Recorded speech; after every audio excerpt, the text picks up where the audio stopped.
देख रहे हैं न्यूज 18 इंडिया। मैं हूं आपके साथ प्रीति रघुनंदन। लगातार हो रही बारिश की तस्वीरें आपको हम दिखाते हैं जो आधे हिंदुस्तान से सामने आई हैं। बिहार और असम में कुल मिलाकर जो आधा हिंदुस्तान है इस वक्त बाढ़ से हाहाकार मचाया हुआ है। बिहार पर तो नेपाल में हो रही बारिश की मार भी दिख रही है, जिसकी वजह से राज्य में 7 नदियां खतरे के निशान से ऊपर बह रही हैं और सैकड़ों गांव बाढ़ के पानी में डूबे हैं और कई शहर टापू में तब्दील हो चुके हैं। असम में भी ब्रह्मपुत्र नदी कहर बरपा रही है। राज्य में 70 लाख से ज्यादा लोग बाढ़ की मार झेलने को मजबूर हैं। वहीं उत्तराखंड में भी लगातार हो रही बारिश की वजह से पहाड़ टूटे हैं। पिथौरागढ़ से चमोली तक बादल फटने की घटनाओं से लोग दहशत में हैं। पहाड़ों में लगातार हो रही बारिश की वजह से यूपी के प्रयागराज में गंगा और यमुना नदी का जलस्तर तेजी से बढ़ने लगा है।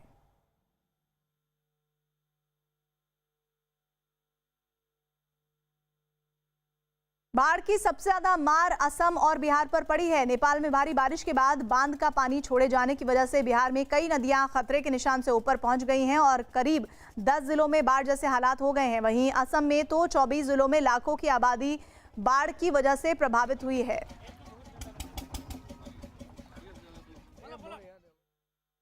जल प्रलय की ये 6 तस्वीरें जो बता रही हैं कि किस तरह से आधा हिंदुस्तान इस वक्त इस जल व्यू से परेशान है। सीतामढ़ी, बेतिया, पूर्वी चंपारण की तस्वीरें हैं। साथ ही साथ आपको हम ये तस्वीरें खगड़िया और गोपालगंज की दिखा रहे हैं। डिब्रूगढ़ की भी साथ ही तस्वीरें हैं, जिन तस्वीरों के जरिए आप बेहतर समझ सकते हैं कि ये लोग किस कदर परेशान हैं।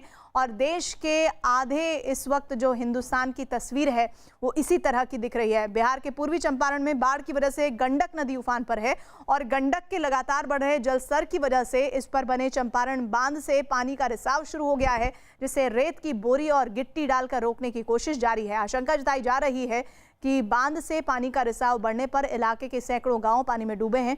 वहीं गोपालगंज भी गंडक नदी के तेज बहाव की वजह से गोपालगंज बेतिया को जो जोड़ने वाला पुल है उस रास्ते में भी दरारें आ गई हैं, जिससे पुल पर भी टूटने का खतरा मंडाने लगा है। यही वजह है कि एहतियातन प्रशासन ने इस पुल पर ट्रैफिक रोक दिया है।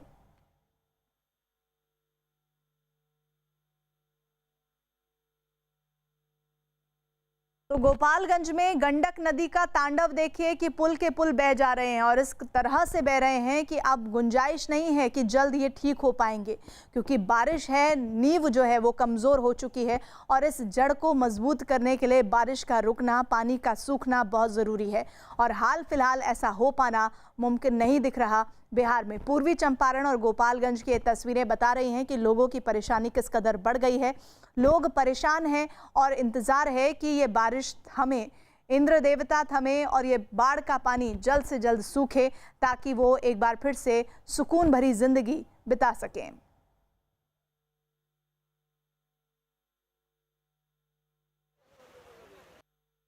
जिले में गंडक नदी उफान पर है और यहाँ के कई इलाके में बाढ़ से तबाही शुरू हो गई है और सामने चंपारण तटबंध है जो गंडक नदी पर बना हुआ है और इसमें नवादा इलाके में रिसाव शुरू हो गया है। तस्वीरों में भी आप साफ तौर पर देख सकते हैं और इस रिसाव को रोकने के लिए इस इलाके के लोग लगातार मेहनत कर रहे हैं। बोरी डालकर रोकने की कोशिश हो रही है, लेकिन आप तस्वीरों में साफ तौर पर देख सकते हैं जो रिसाव है वो धीरे धीरे तेज होते जा रहा है। यहाँ पर गिट्टी और रेत का बोरी यहाँ पर डालने की कोशिश की जा रही है। इस रिसाव को रोकने का पूरा प्रयास किया जा रहा है, लेकिन जिस तरह से लगातार पानी बढ़ रहा है इससे रिसाव और तेज होते जा रहा है। और सामने इस गांव के लोग हैं जो यहाँ पर पहुँचे हुए हैं, अपनी पूरी कोशिश कर रहे हैं, मेहनत कर रहे हैं ताकि इस बांध को बचाया जा सके, क्योंकि अगर यह बांध टूटा तो 2 ब्लॉक अरेराज और संग्रामपुर के कई गांव पूरी तरह से बाढ़ से तबाह हो जाएंगे। जो सामने का घर दिख रहा है यहाँ पर फर्स्ट फ्लोर तक पानी जा सकता है और आगे आप जहाँ भी जाएंगे सिर्फ पानी ही पानी आपको मिलेगा। ऐसे आलम में इस इलाके के लोग इस बांध को बचाने की पूरी कोशिश कर रहे हैं। देखिए, ये जादवपुर मंगलपुर महासेतु है जो गोपालगंज को बेतिया और मोतिहारी से जोड़ता है और इस अप्रोच पथ में जो महासेतु से 2 किलोमीटर के आगे रजवाई गांव है और वहां पर ये अप्रोच पथ है। आप देखेंगे कि इस अप्रोच पथ में दरार आ गया है और गंडक की जो धारा है अभी वर्तमान में 4.5 लाख क्यूसेक पानी का बहाव हो रहा है और तेज बहाव की वजह से इस अप्रोच पथ में दरार आया और आप देखेंगे जो सड़क है वो ध्वस्त हो गई, नीचे धंस गई है, जिसकी वजह से इस रोड पर परिचालन पुलिस को रोक दिया गया है। यहाँ पर कटाव जो रोकने के लिए मजदूर लगाए गए हैं, काम कराया जा रहा है। लेकिन यहाँ पर लोगों का कहना है कि ये जो काम जो है कल से यहाँ दरार आई थी और कल के बाद से जिला प्रशासन के द्वारा इसमें जो है कागज कदम नहीं उठाए गए, जिसकी वजह से जो है ये अप्रोच पथ में दरार आया। और मैं बताऊँ कि 70 घाट के बाद जो जादवपुर मंगलपुर महासेतु है इसमें दरार आई है, इसमें परिचालन ठप हो गया है और करीब 400 करोड़ की लागत से इस महासेतु का निर्माण कराया गया था और मुख्यमंत्री नीतीश कुमार ने वर्ष 2015 में इसका उद्घाटन किया था। और महज 5 साल के बाद जो है इस अप्रोच पथ पर आप देखेंगे परिचालन ठप हो गया है। और गोपालगंज का यह दूसरा महासेतु है जब यहाँ पर गंडक के दबाव की वजह से अप्रोच पथ ध्वस्त हुआ है। बिहार के बेतिया में पानी में डूबी सड़क को पार करने के चक्कर में एक मोटरसाइकिल सवार की जान बाल बाल बच गई। बाढ़ के पानी का बहाव सड़क पर इतना तेज था कि वो मोटरसाइकिल के साथ ही उसमें बह गया, जिसके बाद वो एक पेड़ को पकड़कर उसके सहारे खड़ा हो गया और अपनी जान बचाने की कोशिश करता नजर आया। पानी के बीच से फंसे हुए आदमी को देख आसपास के लोग एकत्रित हुए, मदद के लिए दौड़े और उसे वहां से किसी तरह बाहर निकालने की कोशिश की गई। उन्होंने उस तरह किसी भी एक रस्सी को उस तक पहुंचाया। रस्सी पानी में तैरती हुई किसी तरह उस लड़के तक पहुंची, जिससे पकड़कर वो वहां से बाहर आता दिखाई दिया। तेज़ लहरों से लड़ते हुए वो आखिरकार बाहर निकल आया और तब जाकर उसकी जान में जान आई।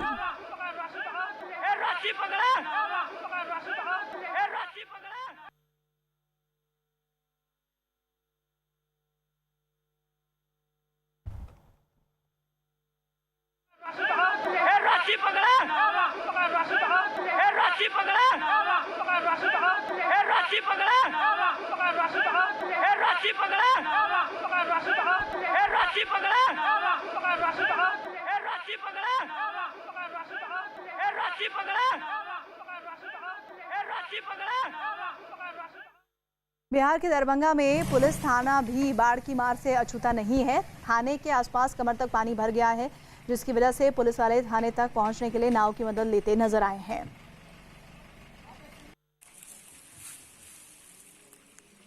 तो देखिए, थाना भी अब पानी की जद में है, कुछ भी नहीं छोड़ा है इस पानी ने। घर, मकान, दुकान, सब कुछ पानी ही पानी है। और अब तो बिहार के दरभंगा की ये तस्वीरें हैं जहां पर पुलिस अपना कामकाज कैसे कर पाएगी जब थाने में ही पानी आ जाएगा। थाने के आसपास कमर तक पानी दिखाई दे रहा है, जिसकी वजह से पुलिस वाले थाने तक पहुंचने में नाव की मदद ले रहे हैं।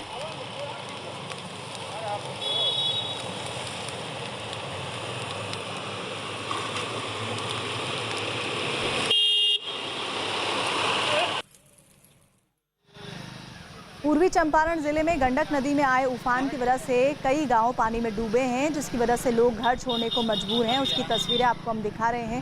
पूर्वी चंपारण, जहां पर लोगों की परेशानी इस पानी में देखिए, समझिए कैसे वो पार पा रहे हैं इन हालात से, क्योंकि इस कदर पानी है कि जो आसपास झोपड़ियाँ बनी हुई हैं, घर बने हुए हैं, सब जगह पानी ने अपना जगह बना दी है और ऐसी जगह बनाई है कि छोड़ने का नाम ही नहीं ले रहा है। लोगों को अब ये आलम है कि लोग हाईवे के बगल में जो जगह बचती है वहाँ पर अपना घर बना रहे हैं। ऐसे ही छप्पर और तिरपाल की मदद से घर बना रहे हैं, क्योंकि अभी इनका जो ठिकाना है वहाँ तो सिर्फ और सिर्फ पानी ही है।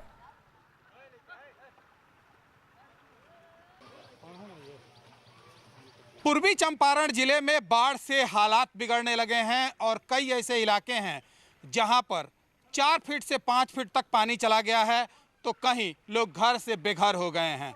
और हम अभी मौजूद हैं पूर्वी चंपारण जिले से संग्रामपुर अरेराज होते हुए गोपालगंज तक जाने वाली स्टेट हाईवे पर, जहां पर 4 फीट से ज़्यादा पानी हो गया है, जिसके बाद यह इलाका पूरी तरह से शहर से कट गया है। तस्वीरों में भी आप साफ तौर पर देख सकते हैं और धीरे धीरे पानी बढ़ते जा रहा है, जलस्तर बढ़ते जा रहा है, जिसके चलते इस इलाके का हालात भी बिगड़ते जा रहा है। तस्वीरों में भी आप साफ तौर पर देख सकते हैं और लोग अपना अपना घर छोड़कर ऊंचे स्थान पर जा रहे हैं। लेकिन जो इस इलाके में रह रहे हैं वो जो हाईवे सड़क है उसके ऊपर अपना चारपाई और खाट रखकर किसी तरह से वक्त गुजार रहे हैं। तस्वीरों में भी आप साफ तौर पर देख सकते हैं एक ऐसा ही परिवार है जो बिल्कुल ये हाईवे के किनारे है और इनके घर में पानी चला गया है, लेकिन बाहर मचान बनाकर उस पर बैठे हैं और वक्त बिता रहे हैं। शायद पानी कम हो जाए और लोगों को थोड़ी राहत मिले, लेकिन ऐसा होते हुए नहीं दिख रहा है और लगातार जलस्तर बढ़ रहा है, जिसके चलते लोगों की परेशानियां भी बढ़ती जा रही हैं। पानी बढ़ रहा है। हाँ, बढ़ रहा है। खाना पीना कैसे हो रहा था घर में? खाना पीना कैसे हो रहा है? मुखिया जी के घरे खाइल जाता है। घर में लोग कैसे रह रहे हैं उधर? अरे वही पानी में जहाँ जहाँ नहीं खाता तो ऊपर छत पर होता है, मचान पर चौकी बिछा के आदमी लोग तो रहल जाता है। चौकी गिरा के ऊपर जोड़िया जोड़िया चौकी दो धर के। बिहार के पूर्वी चंपारण में बारिश की वजह से उफान पर आई सिकहरना नदी का तटबंध टूटने से पूरे इलाके पर डूबने का खतरा मंडराने लगा है, जिसकी वजह से 1 लाख से ज्यादा लोगों के प्रभावित होने की आशंका है। नदी के लगातार बढ़ रहे जलस्तर की वजह से इलाके के निचले हिस्सों में पानी भरना शुरू हो गया है। बाढ़ का पानी भरने की वजह से लोगों की परेशानी बढ़ गई है और इस परेशानी के बीच बाढ़ के पानी से एक बड़ा सांप निकल कर आया, जिसकी वजह से लोग दहशत में हैं।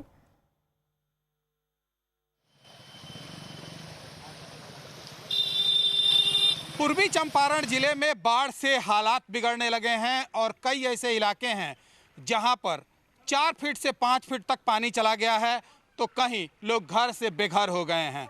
और हम अभी मौजूद हैं पूर्वी चंपारण जिले से संग्रामपुर अरेराज होते हुए गोपालगंज तक जाने वाली स्टेट हाईवे पर, जहां पर 4 फीट से ज़्यादा पानी हो गया है, जिसके बाद यह इलाका पूरी तरह से शहर से कट गया है। तस्वीरों में भी आप साफ तौर पर देख सकते हैं और धीरे धीरे पानी बढ़ते जा रहा है, जलस्तर बढ़ते जा रहा है, जिसके चलते इस इलाके का हालात भी बिगड़ते जा रहा है। तस्वीरों में भी आप साफ तौर पर देख सकते हैं और लोग अपना अपना घर छोड़कर ऊंचे स्थान पर जा रहे हैं, लेकिन जो इस इलाके में रह रहे हैं वो जो हाईवे सड़क है उसके ऊपर अपना चारपाई और खाट रखकर किसी तरह से वक्त गुजार रहे हैं। तस्वीरों में भी आप साफ तौर पर देख सकते हैं एक ऐसा ही पानी घर में भरा हुआ है, सब जगह घर डूब गया है। अभी तक कोई मुखिया हो क्या या किसी की तरफ से कोई है मतलब हेल्प इधर मिलता नहीं है। अब कुछ लोग अपने रिश्तेदार चले गए गाड़ी में बैठ के, नाव में बैठ के दूसरे जगह, और कुछ लोग जिसका कोई ठिकाना नहीं है वो अभी बैठा हुआ है।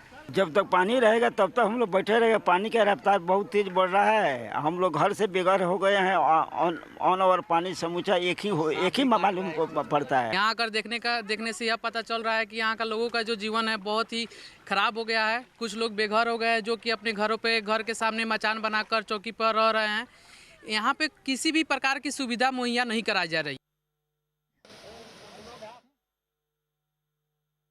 और एनडीआरएफ के डीजी ने नेपाल में भारी बारिश के बाद बांध से छोड़े गए पानी को बिहार से लगातार हालात सामान्य होने की कोशिशों की तरफ कहा है कि जल्द हालात सामान्य होंगे। बिहार के पूर्वी चंपारण की तस्वीरें एक बार फिर से देखिए, जहां बारिश की वजह से उफान पर आई सिकहरना नदी का तटबंध टूटने से पूरे इलाके पर डूबने का खतरा मंडरा रहा है, जिसकी वजह से 1 लाख से ज्यादा लोग प्रभावित हैं। नदी के लगातार बढ़ रहे जलस्तर की वजह से इलाके के निचले हिस्सों में पानी भरा है। बाढ़ का पानी भरने की वजह से लोगों की परेशानियां बढ़ गई हैं। जो जमीन है, तटबंध है, वो दरक रहे हैं। लोगों में दहशत है कि कब उनके घरों तक ये पानी पहुंच जाएगा। तो तस्वीरें आप देखिए, नदी के हिसाब जो तटबंध है, जो किनारे के इलाके हैं, वहां पर लोग खड़े हैं और इस डर से लगातार वो जूझ रहे हैं कि कब उनसे वो नीचे की जो ज़मीन जिस पर वो खड़े हैं वो हट जाए। इस बात का डर उन्हें सताया जा रहा है। ना दिन में सुकून है, ना रात में चैन है, और ऐसे में किस तरह से जो सांप हैं वो भी दिख रहे हैं इस पानी में। तो सोचिए, जो लोग इस पानी से होकर गुजरने के बारे में सोच रहे होंगे, उनको अगर ये सांप दिख जाएगा तो वो किस तरह से अपने जीवन को आगे बढ़ाएंगे। डर का माहौल है।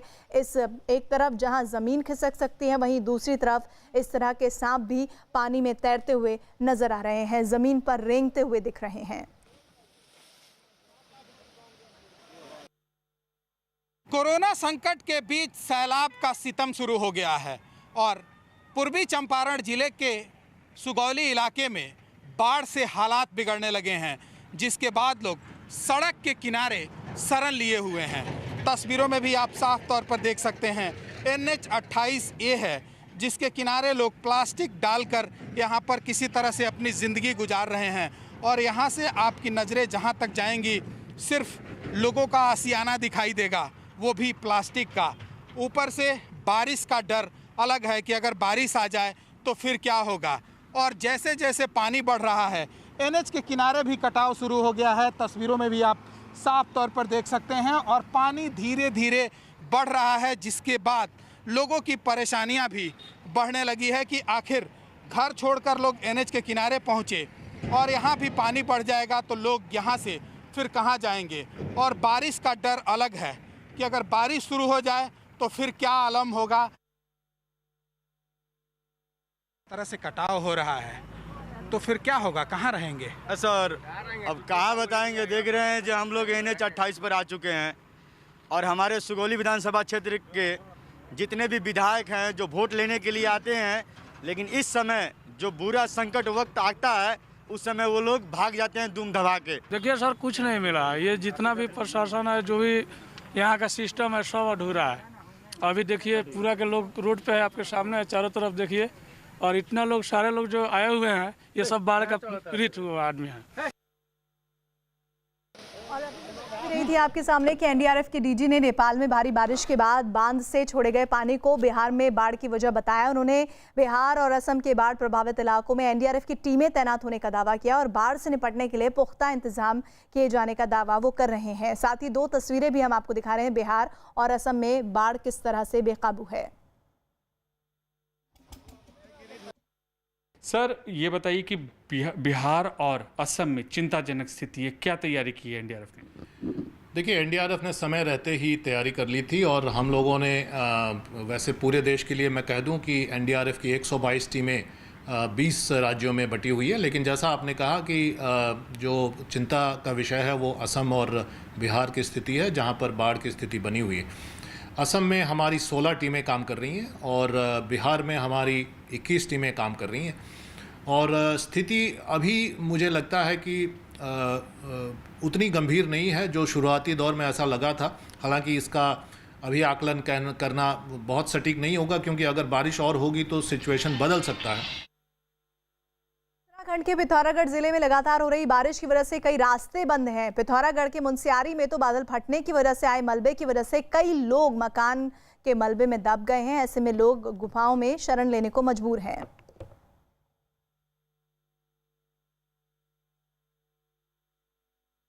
इस वक्त हम मौजूद हैं उत्तराखंड के पिथौरागढ़ जिले की चीन से लगे सीमांत गांव, जिसको पहला गांव चीन की सीमा से लगा हुआ माना जाता है। इस गांव का नाम है धापा गांव। अब मैं आपको इस गांव की तस्वीर दिखा रही हूं। क्या आप मानेंगे कि इस सदी में भी कोई ऐसा हो सकता है जो गुफाओं में रह रहा है? ये तस्वीरें आपको मैं एक परिवार के यहाँ दिखा रही हूँ। यहाँ बारिश के चलते लैंडस्लाइड हुआ, लैंडस्लाइड में लोगों के घर ढह गए और उसके बाद लोगों के पास रहने की कोई जगह नहीं है। ये पत्थरों के बीच बनी एक गुफा ही इन लोगों का आशियाना है। ये परिवार आप देख रहे हैं और यहाँ देखिए इनका पूरा सामान, जो सामान ये बचा पाए घर ढहने के बाद, ये पूरा सामान यहीं इन पत्थरों के बीच में रखा हुआ है। जो इनकी जरूरत का सामान है, इनके कपड़े, इनका खाना पीने का जो कोई सामान बच पाया, वो सब सामान यहाँ पर है। हालात ये हैं कि अब उस लैंडस्लाइड के हुए 4 दिन से ज्यादा हो गए हैं, लेकिन अब तक कोई भी जो सहायता है वो इन तक नहीं पहुंची है। बात करने की कोशिश यहाँ करते हैं। क्या नाम है आपका? नाम क्या है? केदार सिंह। केदार जी, ये बताइए कब से यहाँ रह रहे हैं? ये परसों से। जब से आपदा आई? आपदा आई। तो आपका घर कहाँ था? बस ये दानोपार। अच्छा। धापा टूट गया? टूट गया। तो यहाँ कैसे रह पा रहे हैं? ये ऐसी बारिश में गुफा के अंदर रह कैसे। अच्छा, कब आप, ये छोटा बच्चा आपका है? हाँ। यहीं रह रहे हैं? हाँ। कुछ सहायता मिली प्रशासन से? कुछ मिला? नहीं। कुछ नहीं मिला ना। तो यहाँ कैसे रहते हो दिन भर? यहाँ तो बारिश हो रही है अभी भी। ऐसे बैठे हैं। ऐसे बैठे रहते। तो ये परिवार है, आप देखेंगे थोड़ी जगह जो इनके बैठने से बची है उसमें भी वहाँ पीछे की तरफ सामान रखा है। एक छोटा बच्चा परिवार में है जिसके साथ ये लोग यहाँ इस गुफा में रहने को मजबूर हैं और इनका कहना है कि प्रशासन से किसी भी तरीके की कोई सेवा नहीं मिली। कोई मदद करने आए हो, कोई टेंट वेंट देने आए हो, प्रशासन कुछ नहीं पहुंचा? कुछ नहीं। खाने पीने का कोई इंतजाम? कुछ भी नहीं। और आगे जब धापा गांव की तरफ हम बढ़ रहे हैं तो हमें ये बताया जा रहा है कि ये जो पूरी सड़क है, जिसको आप फिलहाल ऐसे कटा हुआ नजर आ रहा है, ये पूरी सड़क सीधी थी। यानी कि ये पूरी एक सीधी रोड थी जिस पर जैसे ही लैंडस्लाइड हुआ तो यहाँ पर जो मंदिर था, एक होटल था, वो सब कुछ यहाँ तहस नहस होके नीचे मिट्टी में मिल गया है। ये तस्वीरें आपको यहाँ हम दिखा रहे हैं। रास्ता कितना दुर्गम है ये भी आपको यहाँ दिखाने की कोशिश करते हैं, क्योंकि यहाँ लगातार जो पानी है वहाँ से पत्थर जो है, बड़े छोटे पत्थर अभी भी आ रहे हैं। तो यहाँ इस रास्ते को पार करना सबसे बड़ी चुनौती फिलहाल हमारे लिए भी लग रही है। ये पूरा बीचों बीच, थोड़ा यहाँ से निकलना मुश्किल है लेकिन ये रास्ता पार करना है। और आप देखिए यहाँ बीचों बीच बड़े पत्थर हैं, लगातार पत्थर यहाँ से आ रहे हैं, रोड पूरी तरीके से कट गई है। अगली तस्वीर बिहार के रक्सौल से है, जहां 20 से ज्यादा गांव बाढ़ की चपेट में। आलम यह है कि बाढ़ की वजह से सड़कों पर नदी बहने का जैसा नजारा दिखाई दे रहा है और लोग जान जोखिम में डालकर एक जगह से दूसरी जगह जाने को मजबूर हैं, ये जानते हुए कि सड़क पर पानी के तेज बहाव की वजह से कभी भी कोई बड़ा हादसा हो सकता है। यहाँ दिक्कत हम लोग को जो ओवर ब्रिज बना है, वहाँ पानी जो पुल के चलते हम लोग को हर साल इतना दिक्कत सहना पड़ता है। हम लोग रास्ते से बाहरे हैं, हम लोग मवेशी उससे सब चीज़ बाहरे रखे हैं। बिहार के सीतामढ़ी की तस्वीरें, जहां बागमती और अधवारा नदी उफान पर है, जिसकी वजह से सीतामढ़ी को शिवहर से जोड़ने वाली नेशनल हाईवे 104 का एक हिस्सा बाढ़ की चपेट में आ गया। हाईवे पर इतना पानी भर गया कि ट्रैक्टर की मदद से सड़क पार कर रहे लोग भी एक बार डूबते डूबते बचे। इसके बावजूद लोग इस खतरनाक हालात में बागमती नदी के तेज बहाव को पार करने की कोशिश करते दिखे।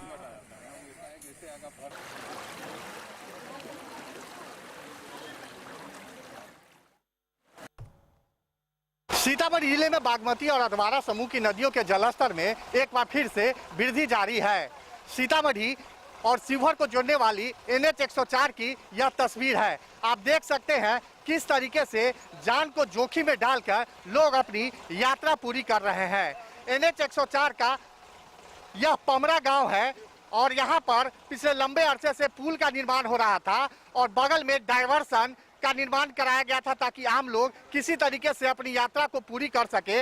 लेकिन हालात ये है कि बागमती पुरानी धार के जलस्तर में वृद्धि के कारण डायवर्सन पूरी तरीके से बह गया और हालात ये है कि यहाँ के लोग किसी तरीके से ट्रैक्टर और जान जोखिम में डालकर अपनी यात्रा पूरी कर सकते हैं। यह खौफनाक दृश्य है। आप देख सकते हैं किस तरीके से लोग अपनी जान को जोखिम में डाल रहे हैं और ट्रैक्टर के जरिए अपनी यात्रा को पूरी कर रहे हैं। और यहाँ पर ट्रैक्टर वालों द्वारा मोटी रकम भी वसूल की जा रही है जो आने जाने वाले लोग हैं। तो कहा जा सकता है आम लोग काफी परेशान है।